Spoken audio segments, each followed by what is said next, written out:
அழகே அழகு upcoming episode. நான் இப்போ தான் புதுசாக வீடியோ போட்டுட்ருக்கேன். வீடியோ பார்க்குறவங்க மறக்காமல் என்னோடய சேனலை சப்ஸ்கிரைப் பண்ணுங்கள், பெல் ஐக்கானை கிளிக் பண்ணுங்கள். உங்களுடைய ஒவ்வொரு சப்ஸ்கிரைபுமே பார்த்தீங்கன்னா எனக்கு ரொம்ப ஹோப்ஃபுல்லாக இருக்கும். மறக்காமல் சப்ஸ்கிரைப் பண்ணிவிடுங்க. வீடியோ இன்ட்ரெஸ்டிங்காக இருக்கணும்னு பார்த்தீங்கன்னா நடுவில் ஒரு விடுகதை கேட்டிருப்பேன். அந்த விடுகதையை பார்த்தோன்னே யார் ஆன்சர் கண்டுபிடிச்சிங்கன்னு கமெண்ட் பண்ணுங்கள். ஆன்சர் தெரியாதவங்க வீடியோ கடைசியில் பார்த்து தெரிஞ்சுக்கோங்க. தங்கராஜ், ராகவன், ராஜலட்சுமி இவங்க 3 பேருமே பார்த்தீங்கன்னா ரூமில் தனியாக உட்காந்து பேசிகிட்டு இருக்காங்க. ராஜலட்சுமி பார்த்தீங்கன்னா நைட் என்ன நடந்ததுன்னு சொல்கிறாங்க. திடீர்னு எனக்கு சத்தம் கேட்டுச்சு. அவங்க ரூம்லேருந்து 2 பேரும் சண்டை போட்டுக்கிற மாதிரி. நான் போய் என்னன்னு பார்த்தா 2 பேருமே மாற்றி மாற்றி சண்டை போட்டுட்டு இருந்தாங்க. உடனே சுரேஷ் அவளை வெளியே கூப்பிட்டு வந்து சண்டை போட ஆரம்பித்தான். அவன் பேச பேச இவ்வளோ பதில் பேசினதுனால தான் அவன் அடிச்சிட்டான். இல்லைனா அவன் அடிச்சிருக்க மாட்டான். பொண்ணுங்களெல்லாம் கை நீட்டி அடிக்கிற பழக்கம்லாம் அவனுக்கு கிடையாது. இது வரைக்கும் அவன் யாரையும் அது மாதிரி அடிச்சதில்லை. அவள் அடிக்கிற அளவுக்கு அவன் நடந்துக்கிறா அப்படின்ற மாதிரி சொல்கிறாங்க. உடனே தங்கராஜ் பார்த்தீங்கன்னா அதான் இப்போ நம்ம பேசி தீர்த்தாச்சுல, சரி விடுங்க, எதுக்கு இப்போ திரும்ப திரும்ப அதை பற்றியே பேசிகிட்டு இருக்கீங்க அப்படின்னு சொல்கிறாங்க. இல்லை மாப்பிள்ள, நீங்கள் என்ன சொன்னாலும் எனக்கு இதில் ஒரு துளி கூட உடன்பாடே இல்லை. அவங்க அம்மா அப்பா கூப்பிடும்போதே அவளை நம்ம அமுச்சு வச்சிருக்கணும் அப்படின்னு சொல்கிறாங்க. அதெல்லாம் சரியாக வராது. அவளை அமுச்சு வச்சா மட்டும் அவள் சும்மா இருப்பான்னு நினைக்கிறீங்களா? திருப்பி நான் போலீஸ் ஸ்டேஷனில் போய் மனு எழுதி தரேன், அது எழுதி தரேன்னு போவா. அதுக்கப்புறம் அங்கே போய் சுரேஷ் என்னை அடிச்சிட்டான்னு சொல்லுவா அப்படின்னு சொல்கிறாங்க. ஏன் அவக்கு தானே சுரேஷ் அடிச்சா, நம்ம திருப்பி கம்ப்ளைண்ட் எழுதி கொடுக்கலாம் அப்படின்னு சொல்லி ராஜலட்சுமி சொல்கிறாங்க. உடனே தங்கராஜ் பார்த்தீங்கன்னா ஸ்டேஷனில் இந்த விஷயம் தெரிஞ்சால் சுரேஷால் தலையை காட்டி நடக்க முடியுமா? அவனுக்கு தானே இதில் அசிங்கம். பொண்டாட்டி அவனை கை நீட்டி அடிச்சிட்டான்ட்டு எல்லாருமே பேசுவாங்களா அப்படின்னு சொல்கிறாங்க. அதுக்கப்புறமா பார்த்தீங்கன்னா ராகவனா, ராஜலட்சுமி நீங்கள் என்ன தான் சொல்லுங்க மாப்பிள்ள, இருந்தாலும் அவள் பண்ணுறதெல்லாம் கொஞ்சம் கூட சரியில்லை. இந்த வீட்டோட நிம்மதியே போச்சு. அவள் எப்போ இந்த வீட்டுக்குள்ளே நுழைஞ்சாலும் அப்போவே எங்களோட நிம்மதியெல்லாம் போயிடுச்சு. உடனே தங்கராஜ் பார்த்தீங்கன்னா நீங்கள் எதை பற்றியும் கவலைப்படாதீங்க, நான் பார்த்துக்கிறேன், போ எல்லாமே சரியாயிடும். இதெல்லாம் சுரேஷுக்கும் மதிக்கும் செட் ஆகிற வரைக்கும் தான் அப்படின்னு சொல்கிறாங்க. உடனே ராஜலட்சுமி பார்த்தீங்கன்னா எங்கே அவள் செட் ஆக விடுறா? டெய்லி ஏதாவது யார் பெரியாவது குலுக்கல் முறையில் தேர்ந்தெடுத்து சண்டை போடுறதுலேயே குறியாக இருக்கா? இல்லை வேறு அவளுக்கு வேலை வேறு போயிடுச்சு. இனிமேல் ஒரு நாள் ஃபுல்லாக வீட்டில் தான் இருப்பாள். யாருக்கிட்ட என்ன பிரச்சனை பண்ண போகிறான்னே தெரியல. அவளை நினச்சாலே தலைவலியாக இருக்குன்ற மாதிரி சொல்கிறாங்க. உடனே ராகவனும் பார்த்தீங்கன்னா என்னதான் இருந்தாலும் ஒரு பொண்ணுக்கு இவ்வளோ திமிர் ஆகாது மாப்பிள்ள அப்படின்னு சொல்லி சொல்கிறாங்க. ராஜலட்சுமியும் பார்த்தீங்கன்னா பாக்கியராஜுக்கும் மலருக்கும் கூட தான் எப்படியோ கல்யாணம் ஆச்சு. ஆனாலும் அவங்க 2 பேரும் பார்த்தீங்கன்னா எப்படி இருக்காங்க? அவள் வந்த புதுசில் எங்களுக்கு யாருக்குமே மலரை பிடிக்காது தான். இருந்தாலும் அவள் இந்த மாதிரிலாம் எதிர்த்து பேச மாட்டா. நாங்கள் எது சொன்னாலும் உடனே கேட்பா. ஆனால் இவ இருக்காளே பேய் மாப்பிள்ளை, இவ பேயோட மோசமாக நடந்துக்கிறா அப்படின்னு சொல்லி சொல்கிறாங்க. தங்கராஜ் பார்த்தீங்கன்னா சரி விடுங்கத்த, நான் தான் பார்த்துக்கிறேன்னு சொல்கிறேன்ல, இதுக்கப்புறம் இந்த மாதிரி பிரச்சனை வராது அப்படின்னு சொல்லி சொல்கிறாங்க. உடனே ராகவன் பார்த்தீங்கன்னா சாரி மாப்பிள்ள, 2 நாளைக்கு ஒரு வாட்டி உங்களை இங்கே வர வைக்கிற மாதிரி ஆயிடுது அப்படின்னு சொல்லி சொல்கிறேன். உடனே தங்கராஜ் பார்த்தீங்கன்னா என்ன மாமா இப்படி பேசுகிறீங்க? நான் உங்களுக்கு மருமக மாதிரியா? நான் உங்களுக்கு பையன் மாதிரி. இந்த வீட்டில் எந்த பிரச்சனைனாலும் நீங்கள் எப்போ வேணாலும் என்னை கூப்பிடலாம். நான் எதுக்கெல்லாம் சலிக்காமல் வந்து நிற்பேன். நீங்கள் என்னை பற்றி ஏன் இப்படிலாம் யோசிக்கிறீங்க? அதெல்லாம் ஒன்றும் இல்லை அப்படின்னு சொல்கிறாங்க. இருந்தாலும் ரொம்பவே கஷ்டமாக இருக்குது மாப்பிள்ளன்றாங்க. நீங்கள் எதை பற்றியும் கவலைப்படாதீங்க மாமா, எந்த பிரச்சனைனாலும் எனக்கு ஃபோன் பண்ணுங்கள், அடுத்த நிமிஷமே நான் இங்கே வந்து நிற்பேன். அதில் எனக்கு எந்த ஒரு பிரச்சனையும் இல்லை. மதிக்கும் சுரேஷ்க்கும் முன்னே நின்று கல்யாணம் பண்ணி வச்சது நான். அதனால் இங்கே எந்த பிரச்சனை வந்தாலும் என்னை கூப்பிடுங்க, நான் வந்து சரி பண்ணிட்டு போகிறேன் அப்படின்ற மாதிரி சொல்கிறாங்க. என்னமோ போங்க மாப்பிள்ள, இந்த வீட்டோட நிம்மதியே போயிடுச்சு அவளால் அப்படின்னு சொல்லி ரொம்ப ஃபீல் பண்ணி பேசுகிறாங்க. அதுக்கப்புறம் தங்கராஜ் பார்த்தீங்கன்னா சுரேஷ் கிட்டே பேசிகிட்டு இருக்காரு. தங்கராஜ் பார்த்தீங்கன்னா என்னடா சைலண்ட்டாகவே உட்காந்துருந்தா அப்படின்னு சொல்லி கேட்குறாங்க. இப்போ என்ன மாமா பேச சொல்கிறீங்கன்னு சொல்லி சுரேஷ் கேட்குறாரு. என்னடா ஒரு பொண்டாட்டி கிட்ட கை நீட்டி அடி வாங்கிட்டு இங்கே வந்து இப்படி உட்காந்துருக்கே, உனக்கு அசிங்கமாக இல்லையா, வெக்கமாக இல்லையா அப்படின்னு சொல்லி கேட்குறாரு. உடனே சுரேஷ் பார்த்தீங்கன்னா மாமா நீங்கள் வேறு கடுப்பேற்றாதீங்க மாமா, நானே ஆல்ரெடி ரொம்ப கடுப்பில் இருக்கேன் அப்படின்னு சொல்லி சொல்கிறாங்க. உடனே சுரேஷ் பார்த்தீங்கன்னா நான் அவளை அடிக்கணும்னு நினைக்கவே இல்லை, அவள் பாட்டுன்னு உனக்கு அறிவு இல்லையா, எம்பாரசிங் இல்லையா, என்னென்னமோ சொல்லி பேசுகிறா, அதனால தான் டென்ஷனில் கையை நீட்டிட்டேன், அவள் அடிப்பான்னு எதிர்பார்க்கவே இல்லை அப்படின்னு சொல்கிறாங்க. என்னதான் இருந்தாலும் அவளை அடிக்க விட்டு தண்டா நீ நின்றுட்டுருக்க உக்காண்டிருக்க அப்படின்னு சொல்லி சொல்கிறாங்க. மாமா நீங்கள் வேற கவனிருங்க மாமா, நான் அடித்த அடுத்த செகண்ட் அவள் என்னை அடிச்சிட்டா, என்னை அடிப்பான்னு நான் ஒரு துளி அளவு கூட எதிர்பார்க்கவே இல்லை மாமா அப்படின்னு சொல்லிட்டு நான் உங்ககிட்ட ஒன்று கேட்கவா, எதுக்கு மாமா நீங்கள் எங்கள் 2 பேரும் கல்யாணம் பண்ணி வச்சிங்க அப்படின்னு சொல்லி கேட்குறாங்க. அட பாவி, அதுக்காக தான் எனக்கு காலையில் மதியம் சாயந்தரம்ன்ட்டு அப்பப்போ பஞ்சாயத்துக்கு கூப்பிடுறீங்களே, நானும் சலிக்காமல் வந்து தாண்டா போயிட்டுருக்கேன் அப்படின்னு சொல்லி சொல்கிறாரு. இருந்தாலும் மாமா எனக்கு ஒரே ஒரு ஹெல்ப் மட்டும் பண்ணுங்கள், நீங்களே எங்கள் 2 பேருக்கும் டிவோர்ஸ் வாங்கி கொடுத்துருங்க அப்படின்னு சொல்லி சொல்கிறாங்க. உடனே தங்கராஜ் பார்த்தீங்கன்னா என்னடா இப்படி பேசுகிற, லூஸ் மாதிரி பேசுகிற, டிவோர்ஸ் என்னன்னு போய் கேட்ப, என் பொண்டாட்டி என்னை அடிச்சிட்டான்னு போய் கேட்பியா, அப்படி போய் நீ டிவோர்ஸ் வாங்கினா அது எவ்வளோ பெரிய அசிங்கம் தெரியுமா அப்படின்னு சொல்லி சொல்கிறாங்க. உடனே சுரேஷ் பார்த்தீங்கன்னா மாமா அசிங்கம் இல்லை, எனக்கு அதெல்லாம் முக்கியம் இல்லை மாமா, எனக்கு கொஞ்சமாவது நிம்மதி வேணும் மாமா, அவள் கூடலாம் யாராலையும் வாழ முடியாது, அவெல்லாம் பேய் மாமா, பேய் கூட இல்லை, அதுக்கும் மேலே ரொம்ப மோசமானவ, அவன் கூட ஒரு மனுஷன் வாழ முடியுமா நீங்களே சொல்லுங்கள் அப்படின்னு சொல்லி ரொம்ப ரொம்பவே ஒரு மாதிரி ஹைப்பர் ஆகி பேசுகிறாரு. உடனே தங்கராஜ் பார்த்தீங்கன்னா, நீ சொல்கிறதெல்லாம் எனக்கு புரியுதுடா, ஆனால் நீ கொஞ்சம் பொறுமையாக நிதானமாக இருக்கணும். டிவோர்ஸ் வாங்கினீன்னா நீ ஒரு ஆம்பளையே இல்லைன்ற மாதிரி ஆகிடும்டா. ஒரு பொம்பளை கிட்ட நீ தோத்தா மாதிரி ஆகிடும். ஆம்பளையே கெத்தாக இருக்கணும்டா, எப்போவுமே அவளை உன் வழிக்கு கொண்டு வரணும்டா அப்படின்னு சொல்கிறாங்க. உடனே சுரேஷ் பார்த்தீங்கன்னா, அவளை இந்த ஜென்மத்தில் வழிக்கு யாராலையும் கொண்டு வர முடியாது மாமா, என்னாலன்னு இல்லை, அவ கூட யாராலையும் எவனாலையுமே வாழ முடியாது அப்படின்னு சொல்லி கோவப்படுறாரு. உடனே தங்கராஜ் பார்த்தீங்கன்னா, கொஞ்சம் நிதானமாக இருடா, பொறுமையாக யோசி, நீயே நல்லா யோசிப்பாரு. ஒரு பொண்ணு கூட வாழ முடியலன்னு நீ டிவோர்ஸ் வாங்கினீன்னா அந்த இடத்துல அவள் ஜெயிச்சா மாதிரி ஆகிடும், நீ தோத்தா மாதிரி ஆகிடும். இந்த அசிங்கம் உனக்கு தேவையா? அப்படி ஆச்சுன்னா உன்னை விட அது எனக்கு தான்டா அசிங்கம் அப்படின்னு சொல்லிட்டு இன்னும் பார்த்தீங்கன்னா சுரேஷை பார்த்தீங்கன்னா தங்கராஜ் ஏற்றி விட்டுட்டே இருக்காரு.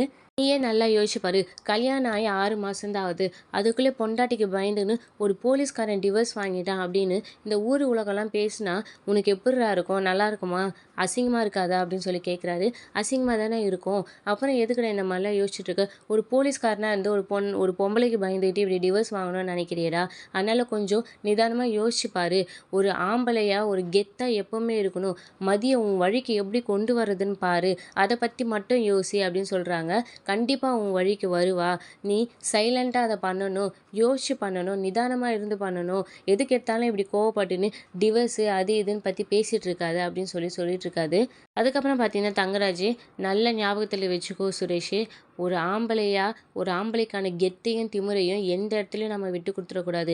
அப்படி மட்டும் விட்டு கொடுத்துட்டோன்னு வையேன், அதை விட பெரிய அசிங்க அவமானம் இந்த உலகத்தில் நம்மளுக்கு கிடையாது. அதனால் எப்போவுமே ஒரு ஆம்பளையா கெத்தாக திமிராயிரு அப்படின்னு சொல்கிறாரு. இதுக்கப்புறம் டிவோர்ஸை பற்றி பேசாத, அவளை எப்படி உன் வழிக்கு கொண்டு வருதுன்றதை பற்றி மட்டும் யோசி அப்படின்னு சொல்கிறாரு. சுரேஷும் பார்த்தீங்கன்னா, சரி மாமா நான் யோசிக்கிறேன் அப்படின்னு சொல்கிறாங்க. விடுகதை: 6 எழுத்துள்ள ஓர் உலோக பெயர், அதன் கடை 3 எழுத்துக்கள் சேர்ந்தால் ஒரு கொடிய பிராணி, அது என்ன? அதுக்கப்புறம் பார்த்தீங்கன்னா மதி, மலர், அதுக்கப்புறம் ரேவதி எல்லாரும் பார்த்தீங்கன்னா மெசேஜ் பண்ணிக்கிறாங்க. மலர் பார்த்தீங்கன்னா ரேவதிக்கிட்டே வீட்டுக்கு போயாச்சு அப்படின்னு சொல்லி கேட்குறாங்க. வந்துட்டேன் நீ வந்தோடனே மெசேஜ் பண்ணணும்னு நினச்சேன், ஆனால் கொஞ்சம் வேலையில் பிஸியில் மறந்துட்டேன் அப்படின்னு சொல்கிறாங்க. ஓகே ரேவதி அப்படின்னு சொல்கிறாங்க. உடனே ரேவதி பார்த்தீங்கன்னா மதி கிட்ட பார்த்தீங்கன்னா, மதி நீ எதை பற்றியும் கவலைப்படாத, நீ செஞ்சது சரிதான். நாங்கள் அங்கே வரத்துக்கு முன்னாடி நீ சுரேஷ் அடித்த விஷயம் மட்டும்தான் எங்களுக்கு தெரியும், அங்கே வந்ததுக்கப்புறம் தான் சுரேஷ் உன்னை முதல்ல அடித்த விஷயம் எங்களுக்கு தெரியும். அதனால் நீ பண்ணது சரிதான், சுரேஷ் என் தம்பியாக இருக்கலாம், இருந்தாலும் அவன் பண்ணதை நான் நியாயப்படுத்த மாட்டேன். ஒரு பொம்பளையை கை நீட்டி அடிக்கிறது ரொம்பவே பெரிய தப்பு அப்படின்ற மாதிரி சொல்கிறாங்க. நானும் மலரும் தான் நிறைய இடத்துல இடம் கொடுத்துட்டோம், ஆனால் நீ அது மாதிரி பண்ணிடாத, நீ எதுக்கும் இதுக்கப்புறம் அட்ஜஸ்ட் பண்ணி போகணுன்ற அவசியம் இல்லை அப்படின்னு சொல்கிறாங்க. உடனே மதி பார்த்தீங்கன்னா, உங்களை அடிச்சிருக்காரா அப்படின்னு சொல்லி கேட்குறாங்க. உடனே மலர் பார்த்தீங்கன்னா, இந்த விஷயம் உனக்கு தெரியாதுல, உங்களுக்கு கல்யாணம் ஆகிறதுக்கு முன்னாடி நாள் எல்லாரும் முன்னாடியும் ரேவதி அவர் அடித்தார் அப்படின்னு சொல்கிறாங்க. உடனே பார்த்தீங்கன்னா மதிக்கே கொஞ்சம் கஷ்டமாயிடுது. அதுக்கப்புறம் ரேவதி பார்த்தீங்கன்னா, என்னதான் இருந்தாலும் ஒரு பொம்பளையை கை நீட்டி அடிக்கிறதுலாம் ரொம்ப பெரிய தப்பு, அவன் போலீஸாகவும் இருக்கலாம், என் தம்பியாகவும் இருக்கலாம், இருந்தாலும் அவன் பண்ணது தப்பு தான், நாங்கள் உன் கூட இருக்கோம், நாங்கள் உனக்கு எப்போவுமே சப்போர்ட் பண்ணுவோம் அப்படின்னு சொல்கிறாங்க. உடனே மலர் பார்த்தீங்கன்னா, எல்லாத்துலேயும் என்ன நாங்கன்னு சொல்கிறீங்க, என்னெல்லாம் உங்கள் அண்ணன் அடித்ததில்லை இது வரைக்கும், அவர் என்கிட்ட சத்தமாக கூட பேசினதில்லை அப்படின்னு சொல்லி மலர் சொல்கிறாங்க.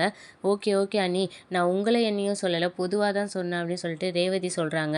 உடனே மலரும் சொல்கிறாங்க, ஒரு பொண்ணை கை நீட்டி அடிக்கிறதெல்லாம் என்னன்னு தெரியல, சுரேஷ் முன்னெல்லாம் இந்த மாதிரி கிடையாது, கல்யாணம் ஆனதுக்கப்புறம் தான் இப்படி இருக்கான்னு சொல்கிறாங்க.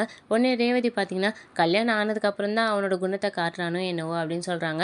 உடனே மலர் பார்த்தீங்கன்னா, இருந்தாலும் போலீஸ் ஸ்டேஷனில் நடந்துக்கிற மாதிரி வீட்டில் நடந்துக்க முடியாதுல்ல அப்படின்னு சொல்கிறாங்க. ஆமாம் அதுவும் சரிதான் அப்படின்னு சொல்கிறாங்க.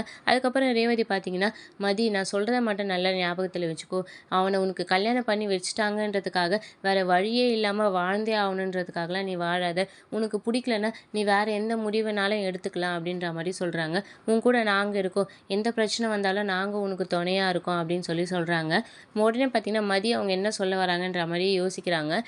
திரும்பவும் சொல்கிறேன், உனக்கு இந்த லைஃப் பிடிக்கலன்னா நீ இதுலேருந்து வெளியே போயிடலாம், உனக்கு வேறு என்ன பண்ணணும்னு தோணுதோ நீ பண்ணு, நானும் மலரும் உனக்கு கூட கண்டிப்பாக துணையாக இருப்போம்னு சொல்கிறாங்க. மலரும் பார்த்தீங்கன்னா, நீ சொல்கிறத பார்த்தா அவங்க 2 பேருக்கும் டிவோர்ஸ் வாங்கி கொடுத்துருவா போலையே, மதி நீ அந்த அளவுக்குலாம் யோசிக்க வேணாம் அப்படின்னு சொல்கிறாங்க. அப்புறம் ரேவதி பார்த்தீங்கன்னா, நீங்களும் மதியம் பக்கத்தில் இல்லையா அப்படின்னு சொல்லி கேட்குறாங்க. இல்லை ரேவதி, நான் இங்கே கிச்சன் க்ளீன் பண்ணிகிட்ருக்கேன், மதி அவர் ரூமில் இருக்கா அப்படின்னு சொல்லிட்டு, மதி நீ எதை பற்றியும் கவலைப்படாத, நிம்மதியாக தூங்கு, எந்த பிரச்சனை வந்தாலும் நாங்கள் உங்க கூட இருக்கோம் அப்படின்னு சொல்லிட்டு பார்த்தீங்கன்னா எல்லாரும் சரி ஓகே பாய் குட் நைட்னு சொல்லிட்டு ஃபோனை வச்சிடுறாங்க.